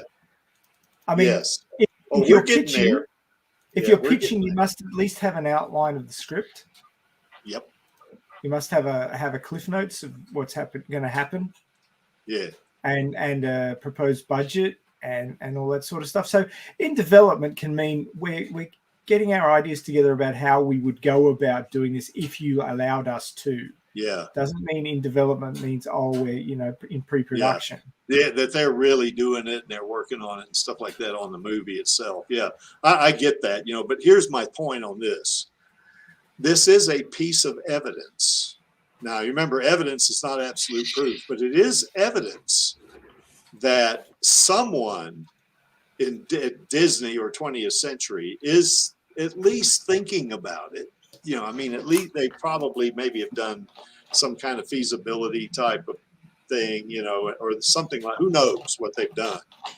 But at least it shows that it's not off the table, to me, Now, once again, this is probably 9 months to a year old, this particular story, but it's still on the website. So, hey, who knows what it means. But I think if this to me says that, well, certainly I agree with Maxie. I think, that, yeah, you're going to go with what Rob Rod says. That's for sure, But this is kind of like a corroboration to me, that, oh, yeah, okay, maybe there is something to this, if Rob Rod's going to go pitch it, That's kind of what my thought is on it, Well, you need to develop a pitch before you get a green light to actually go into pre-production. So yes. It is in development if you're developing a pitch. Yeah. And it's not like like a freelance screenwriter has a story and they're pitching it to studios. This is a couple of high-level directors going to a studio that they've got links to convince them to fund this movie. So it's far further along than a screenplay that's being bandied around as a possibility for an adaptation. Which is what I would interpret this would be, this particular thing. Whereas with Rob Rod, I believe that he's already developing a pitch. I think he's already putting one together. That's my opinion, or maybe he has just started working on it, maybe halfway through Boba Fett or something like that. He said, okay, this is looking good. So I think I'm going to, we're going to start, at least coming up with some thoughts about how, what we want to put into this and stuff like that, Now, I don't think there's a script written or anything like that yet. It's too early for that. But I do think he has done something on it at this point already. Hey, look, Alita Battle Angel 2 aside, I really want to check out this Bollywood superstar monkey idea. What? And the second line, end of the second line, Bollywood superstar monkey. That's the best title I've seen for a while. Yeah. Oh, there it is. Yeah, I see it. Yeah. Yeah. Yeah. Or the girl who drank the moon. That's a little bit further down. Okay. All right. I think there's a novel called that they might be working Bob, from. Bob Marley animated project too. Wow, that sounds interesting. So anyway, but at least it's on somebody's mind. Even a year ago, it was on somebody's mind at either Disney or 20th Century Studios. To me, that's what this all basically says. Yeah, it's not a pitch yet. I agree with that. So remember, we asked Mike about that on one of the streams back in August, I think. And he didn't know. Of course he doesn't know. I mean, if they were doing anything, they would keep it close to their vest. Mm-hmm. Look, we will know when the sequel is greenlit the day that it's posted either by Rob Rod or John Landau or James Cameron, and that's it. Yes. Those are the three you should trust. Yep. Anybody else is just blowing smoke up your ass. Oh yeah, you see that stuff on YouTube, you know. About the, Alita Battle Angel 2 is imminent or something like that. It's Yeah, all right. for clicks. Yeah, right. Click vacuum. That's right. Clickbait. Yeah. What do you think? Do not stand by. What is this? What does this say to you? Yeah, I agree. I think it's just referring to getting prepared for a pitch meeting. But I'm very encouraged by media sites trying to make clickbait about Alita Battle Angel. It means that they know a lot of people will click if there's any news about Alita Battle Angel. So I take that as a positive that even though we only get clickbait, we still have media sites recognizing how many people want this to happen. But I'm still looking forward to and hoping for an opportunity for Alita Army to help tip the scales if it ever comes down to a close battle between whether or not it's going to be greenlit. Yeah. Yeah, the level of confidence on this, and of course, whether Rob Rod does an actual tweet that says that the Alita 2 has been greenlit, I mean, that level of of confidence on his tweet would be like 100%, whereas this is like 5%, in my opinion, in terms of your confidence, So, what do you think, Angelus? What does this say to you? That says created on the 20th of October 2016. Yes. That's way before even Alita 1 was and I had noticed still being that, yeah. discussed. But of course, the initial version of it could have been done in 2016, and then later on, they updated it or something like that. That means that they were confident in the story. That means that they had not just plans but visions to create a trilogy out of it. I mean, Cameron said it himself. This just sort of sets it and etches it in diamond. Yeah. So I think this guy here came out in early 2021, I think, but I'm not dead sure about that. But you see where it says updated 1 month ago? Who knows what they updated? Maybe they added a few names down there. Maybe they added Alita Battle Angel down there. Who knows? We don't know. That's also true. Yeah, I didn't notice that. Yeah. Anyway, I kind of agree with Maxie, though. Yeah, this is kind of like, oh, that's interesting, but I'll wait for Rob Rod, or Cameron or Landau. They'll be the authoritative source on this, I think. Well, the last solid information we got was that after the Book of Boba Fett was successful, they were going to pitch Alita to Disney. So whether or not that's happened yet, we don't know. I'm hoping that they're putting their best foot forward and they're going to pick a day when,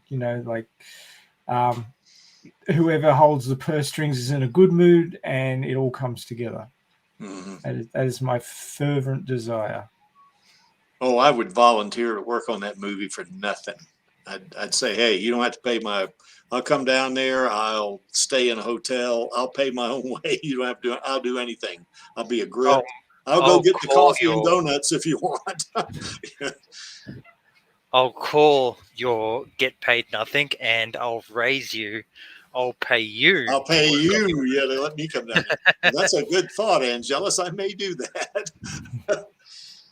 I mean, we already have, in the sense that, look at all the freaking merch, fan-made merch that we've just thrown money at. Yeah. Look at all the charities and events that we've hosted out of our own pockets during a pandemic. Yes. Well, I think Robert Rodriguez has noticed that because he said that in that Nerdy Basement interview. He knows, and I know Landau's acknowledged us, so that they know. They know about us. They do. So does Tom. Yeah. Or should I say Junkie XL? Yeah. Yo, him too. That's right. Junkie XL also. Yeah. Well, that was part of what hobbled the original Alita Battle Angel from making more than 405 million. They didn't have us in the marketing, and that won't be the case for the sequel. We Yes. got to make sure that marketing isn't bad, that marketing is very, very good for the sequel. Yes. I'm just waiting for the first couple of trailers to come out and for someone like Pulley to recut it and make it better. Exactly. No, this is what you should have done, guys. Watch and learn. Yeah. Oh, look at that. That looks pretty good. Maybe we ought to use that one. Is what they would say, maybe. Yeah, probably. I'm hopeful that Cameron Landau and Rodriguez have learnt their lesson about the advertising and will go all out to make it top notch this time. Yeah. And I hope they realize, which I know they do, that they now have advocates, that are going to help. Well, I have said that the Elite Army is not going to be able to rest on their laurels once it's greenlit. As soon as we start getting trailers and posters and stuff, we have got to make that stuff go everywhere. Oh, God almighty. Instead of the Creek doing 3 videos a week, you'll probably be doing one every day. Holy crap. Yeah, maybe 2 streams a week, too. Are you already doing 2 streams a week? Well, yeah, one of them, yeah, that's right. But 2 Alita live streams, Maybe Angelus, maybe we'll come up with another one called the Mars Chronicle stream or something. I don't know. So, if they decide to do a series, The Alita 2 hype trains. That's right. True, yeah. That's right. Okay. Anyway, here's kind of my thoughts, and there's another one I could have added there. I forgot about it. Well, not on this slide, but on the next one. But here's what the Creek thinks, and I'll ask you guys to jump in there after I get through it. I think Avatar 2 has got to make at least $1 billion. Now, I think it's going to do a lot better than that, really. If the previous movie was any indication, I think 1 billion would be a pretty low bar, for them to clear. I mean, who knows what? Well, post pandemic, people don't go to the cinema like they used to, and there's not as many screens as. Well, that's true. That's true. That's true. You got a good point there. But we'll see. The Book of Boba Fett must be successful enough to give Robert Rodriguez the bargaining power he needs to go, do that pitch. Rosa Salazar must be seen as a great actor. I think that's true. I think, we've seen by those ratings that she's done an outstanding job, at least on Alita Battle Angel, A Brand New Cherry Flavor, and Undone. And of course, I don't think Charlie Smith's in the chat, but, from his indication that Alita is doing well on, free TV and streaming services. And then, of course, last but not least, I think we got to do our part. That's what I think has to happen. Now, 2 of these things have already happened, I think. I think the Book of Boba Fett being successful and Rosa being seen as a great actor, I think those 2 are already givens. Now we got to do the rest. And, of course, number 4, it's been a success so far, but we want it to continue to be a success, So anyway, 1 and 5 are kind of the wild cards here. So anyway, what do you think? Do Not Stand By. Is there anything I'm missing off of this list? No, I think this is a great list, and I think it's a great call to action for what we have to do as an army. Well, the call to action will be the next slide. So, okay, what do you think, Angelus? You're muted, Angelus, I think.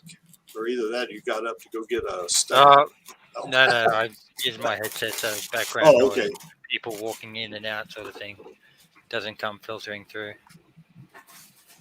But it really comes down to the pitch. This is just all layers of icing on different cakes. Because he was going to pitch it regardless of Boba Fett. He's going to pitch it regardless of how well Undone did. He was going to, I'd imagine he'd pitch it like he would have done it before Avatar 2, if that was the case. But, all of these, like, he's been sort of, well, Avatar 2 is going to be like a good corner man to have in my fight. I'm going to have more leverage with Boba Fett than I would without. So, he could have done it beforehand, but, he was just, winding up for a bigger punch. He was just charging up for a bigger, as Den would say, Kamehameha. And, like, it was just biding his time. It's like the drawbacks of waiting was worth the extra punch that he'd get in his pitch. Well, my point on number 2 there, though, is that for us to get, I think, to have a better chance of getting a sequel, I think Boba Fett has to be a success, which I think it is.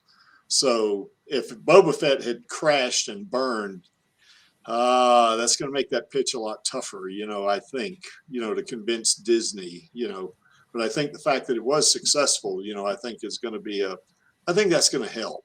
Is all, But yeah, I agree with you. I think no matter what Boba Fett did, he was going to do a pitch, whether or not Disney would, say, okay, all right, we'll strongly consider this or something like that, And like Maxie says, somebody, that has the purse string says, oh, I'm having a good day today. Okay, let's do that sequel. That's what I think. So. And Fnordley has another point there. You could make that 5A, I guess. Alita has to be known by more people. Oh, yeah, we can help with that one for sure. By the way, I think I got that on the next slide or something similar to that. So what about you? I got another 5A. Okay. 5A, which comes before 5 in this case, is we need to reactivate all the sleeper agents of the Alita army, the ones who aren't, thinking about this every single week and need that sequel announcement to get on the hype train again. So basically, we need to load up the hype train with all the low key fans. Well, I'll tell you, if they greenlit that sequel, the Alita Army's population is going to increase tenfold. I mean, they're going to come out of the woodwork. This is what they're going to do, I mean, there's a lot of people out there who've joined like a Facebook page to do with Alita or something like that, but they don't really monitor it. They're just there in case there's an announcement of a sequel. It's kind of like just, keeping your ear out in the bar for gossip kind of deal. Yeah. And I can understand that. I mean, they like Alita and they want a sequel, but they're not going to go to our uber fan lengths, as it were. Yeah, like us. Yes, we are the Uber fans. Yes, we are. And we don't mind that. Isn't there a German word, Ober, that means Ober, super? Ober is different than Uber, yeah. But we're the Ober fans. Yes. Oh, look at this. This is something I didn't know. Snordley, you're probably right about this. Most kids are reading manga now, not the old comic books like the Creek used to read. So anyway, that's because Japan hasn't got the woke bullshit that that the US comics do. Yeah, it's unfortunate. Okay, so anyway, how can the Elite Army support this? And of course, this is what the Creek thinks. Social media, certainly we're present on all of these. There may be some more I don't know about. I think I saw somebody mentioned that they had an account on Gitter, I think. I don't care what your political persuasion is. Get Alita out there. I don't care. I think people on this stream know my political persuasion, but I don't care about that here. I want Alita's name out in front of people. Do some videos. In terms of this stream, of course, that's the last one. Angelus and I are only experienced with streams. Angelus, I think, was on the Radio Chaos stream before I was. But in terms of doing a stream like we do, we didn't have that much experience, did we, Angelus? We mainly just picked this up because Den, took a hiatus. We said, okay, well, do you want to do a stream? Okay, let's do one. And probably our first few streams were a lot more laughable than they are now. And they may still be laughable, and they're certainly still chaotic. But do that. And do some videos. I know there was someone, Nordley, I think it was you, made a comment on one of my videos on my YouTube channel that, that you felt like you didn't have a very good computer and that, you didn't have a video editor or something like that. But, if you can get, now I think Nordley used to do videos, so he knows the drill already on that. But if you're kind of hung up, you don't want to buy Adobe Premiere or something like that because it costs a ton of money and you still got to pay every month and stuff like that. Well, get a free editor. There's several of them on the internet. There's gosh, let's see if I can. Well, there's certainly and now my brain's not working, Maxie. There's gosh. Now I'm going to minimize this so I can look at it. Must be old age. Yeah, it must be. Yeah, that's what it was. That's what it is. Like there's one called Open Shot. There's gosh, let me just look here. I'm just kind of scrolling. There's so many of them. They don't come to mind right now very fast, But yeah, Open Shot, Debut Video, Photo Stage, Prism Video, Video Pad. There's a ton of these things out there that are free. Some are better than others, no doubt about it. But get on there, make some videos, and we don't care. We're not going to say, "Oh, your video sucks." We're not watching that. If you're putting a video on there about Alita, we're going to love it. I don't care what you think the quality is. I see a lot of videos of Alita on YouTube, and I tell you what, I like all of them. I was going to say I don't dislike, but that's a double negative. So I really enjoy watching them. And people have different ways of of presenting Alita and stuff like that, and it's all great. I think you should you could do like artwork, like Cranberry Jam does, or Rotten. They do artwork and they'll post it on social media. They'll do commissions and they do stuff like this. Do that. If you have any talent for that, do it. Or if you just want to learn how to do it. Yeah, you might think your first few drawings of Alita look pretty bad, but you know what? We're going to appreciate the effort. Because I remember there was that one piece of art that I guess that Cran did one time that shows Alita like she's got a broken neck or something like that. That was one of her first drawings. I still like it. It's not a problem. Yeah, get the manga. Start reading that thing. That's kind of what that's another way to support Alita Battle Angel, because sales and all that kind of stuff, although the Elite Army's not that big that they can make a big difference. But if you enjoy the story of Alita, then you're gonna buying that manga is only gonna deepen your knowledge of the character. And any campaigns, I think Angelus mentioned a while ago, we've done a lot of fundraising and campaigns like this, like like we did with the Super Bowl, for the banner, and like you guys did before the Creek came on at the Oscars. Get involved. You can DM any of us, Maxie or Angelus or me, or even Do Not Stand By. Do Not Stand By does something right now. He does. He's not doing it now because it's winter right here in Colorado, and you run into the prospect of getting snow. But he'll have 3D showings of Alita in his at his house, out, and he sets it up outside. It's like going to a drive-in almost, except you're not in your car.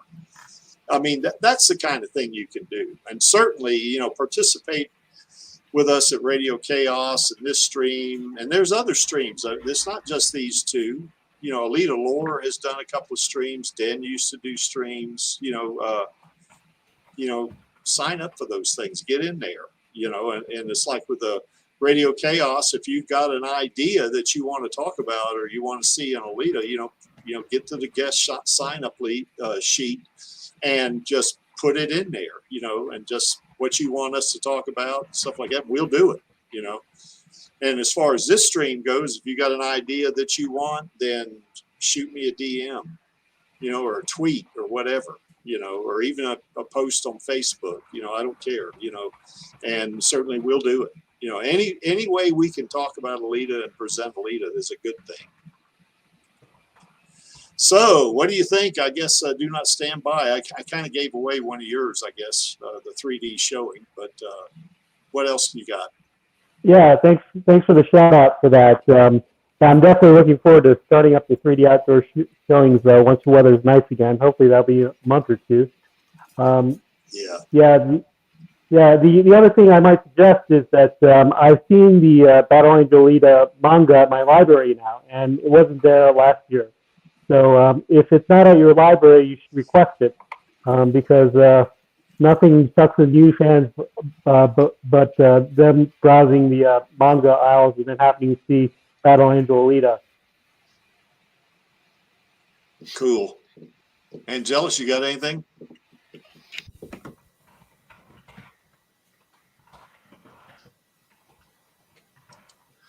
Or are you muted? Oh,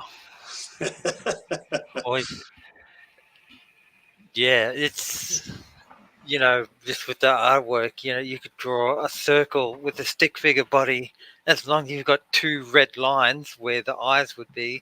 Yeah. You know, that's Alita. We'd go with that. I'd go for that. Absolutely. Now I'm giving them ideas, but anyway. Yeah. And what then about you? Oh, go ahead. And then you build up from there because, you know, that's where you start adding the hair. You start adding like your own version of the detailed cyber body, and then you build up on the detail from that, and you just keep on building and building until you get to the Cran Jam level. Yeah, Cran Jam and Crap and Rotten, that boy, they do great work, you know. So, but if you don't do that, if you're not almost professional like them, although I've told Cran several times her work's professional in my mind. But anyway. Well, the professional gets paid for what they do, and she does. So she does. So she is a professional, yeah. Exactly. Although she would say that, well, maybe I'm a semi-professional since I'm a dental hygienist during the day. but anyway. So you're going to tell me that Batman is a semi-professional? Batman's probably an exception to the rule, I think. Okay, I'll pay that one. Yeah, that's right. What do you think, Maxie? I wonder how Cran would feel if she knew I was comparing her with Batman. She might punch you. Because she doesn't like superheroes. Wow, Batman's a special case. You'd probably get a fuck you out of her, that's for sure. That's a possibility. So anyway, what do you think, Maxie? What was the question again? Sorry. What is there anything that's not on this list that you think maybe that Alita Army could do that would help, promote? Oh, I already did that. We got to reactivate the sleeper agents. Ah, yes, yeah, that's right. That was my extra point. Well, here's another one I thought of that when I was putting this slide together, I didn't think of it at the time, but we have a small theater chain here, and I think Do Not Stand By, you know who it is, called Elvis Cinemas, and right now they're closed because they don't like the whole pandemic thing. Right now they don't want to get people in the theater, although you can go to other theaters around Denver, and they're open, but Elvis is being extra cautious, I guess. But one thing you could do, and some theaters may still do this, is contact them to see, can you buy their theater? Not buy it, but can you, I guess you could say lease it, and that you pay, for the showing itself, and they show it and you let people come for free. You can do something like that. And that's what I plan on doing with Elvis Cinemas, Of course, another thing I'm going to do is I'm going to invite Do Not Stand By and Lee Lemon and oh gosh, I don't know, and Alita Rave, I guess. We're going to have as soon as we get the weather gets a little bit better and stuff like that, we're going to do we're going to do kind of a Kansas bar, type thing. And we're going to watch the IMAX version of Alita, on my big screen, so, my big screen's not that big. I think it's like 65 inches or something, but it's pretty neat watching video of Alita on a big screen like that. It's almost like, being at the movies, almost, not quite. But I mean, I still think it's not as good as 3D, but it's pretty good, So, but anyway, you can do that kind of thing. Invite people over to watch Alita. Invite your friends over. And if you remember a couple of years ago, I know Dennis did this a lot, and I did a little bit of this too, and I think others did.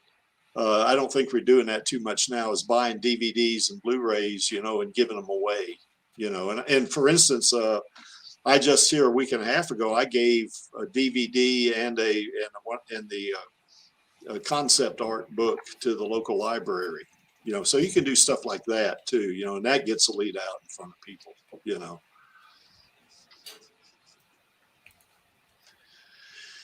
Any other thoughts, guys? No, we've pretty much covered that one. Cool. Okay, did we miss anything?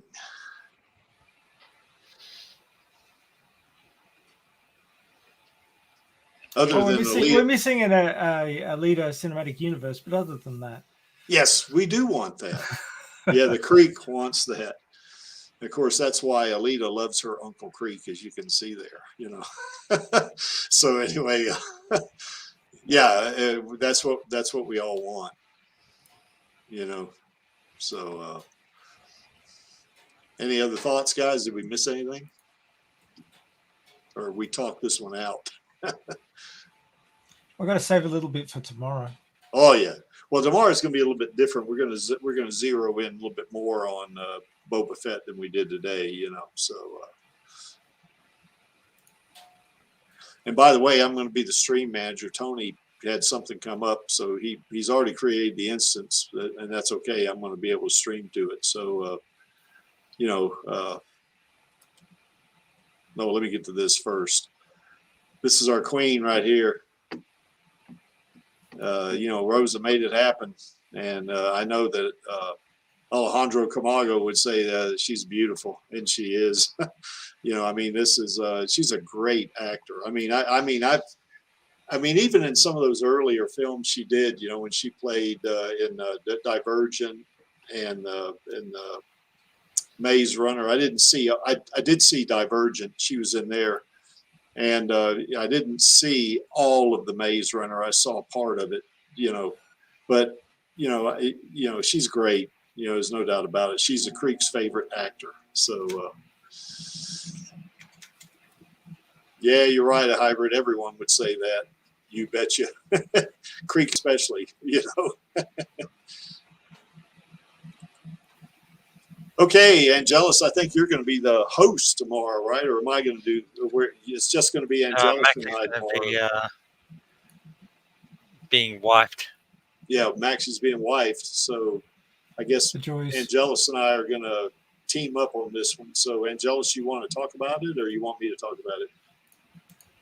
You talk about that one. Okay. Yeah, what we're going to take a look at here is that. Creaky, pick up the shit. Yeah. Okay. Oh, I'll change. Well, I can't change it. I can't change it because I didn't create the instance. It's all right. That's fine. Yeah. But anyway, but what I will do though, if you put that in my DM or somewhere, you put it in Radio Chaos DM. It's already there. I'll download it and at least put it in the overlay. So. But anyway, one of the things that we've that has always been said by Robert Rodriguez is that, he, after Boba Fett, he's going to go and pitch Alita. And so what we're going to talk about is how the success of Boba Fett, how that's going to contribute to, well, we're not going to limit it to that, but the big part of the discussion is going to be how the success of Boba Fett is going to increase the what we think will increase the probability of us getting an Alita sequel, because he is going to pitch Disney. He has said that, and on like several different interviews, and we'll show those too. And one of them is Mike Reyes. Mike Reyes did an interview with him on that. I think that was last month. I think. So we're gonna say what it means. Why Boba Fett needs to be successful. We're going to talk about that during the Radio Chaos stream. So, think I left anything out there, Angelus or Maxie? Because I know Maxie, you're being wifed, but you kind of know a little bit about it. So, No, I think that basically covers it. I mean, we can wander off in various directions that are related, or you guys can. But, yeah. And I can bet that you'll see the replay, Maxie. Oh, for sure. I'll probably be listening in from the car park down in Roy. Okay. I get in trouble for that, but oh. Oh, do you? Oh, you married guys, you have to the sacrifices you have to make. I know, right? Yeah. Yeah, I know a little bit about that. Who'd bother getting married? I don't know. Yeah. Okay. Anyway, I guess that's pretty much for that guy, I guess. Now, why is this image here? Well, we know why, because Creek likes it and he's running the stream. And to paraphrase Gawishka, I'm only here for our girl. And of course, the Alita Army. And all of us in the Alita Army are only here for our girl. So, that's just the way it is. That's the way we roll, And we may not be the biggest fandom, but I guarantee you we're the most vocal, I think. Anyway, judging from what I've seen on Twitter anyway. So. And we're the nicest too. Yes, we are actually. We definitely are. Go ahead. Says Maxie's he's pasting across 10 Facebook groups about tomorrow. Yes. Yeah, probably the same groups I paste. So, so they know to come see it. Yep. Okay, guys, I guess that's pretty much it, I guess. So I guess we'll end up with our call to action, and we all know what that is. And that's on my count of 3. 1, 2, 3. Baby. Okay, well, we'll see you tomorrow on Radio Chaos and next Friday on this stream.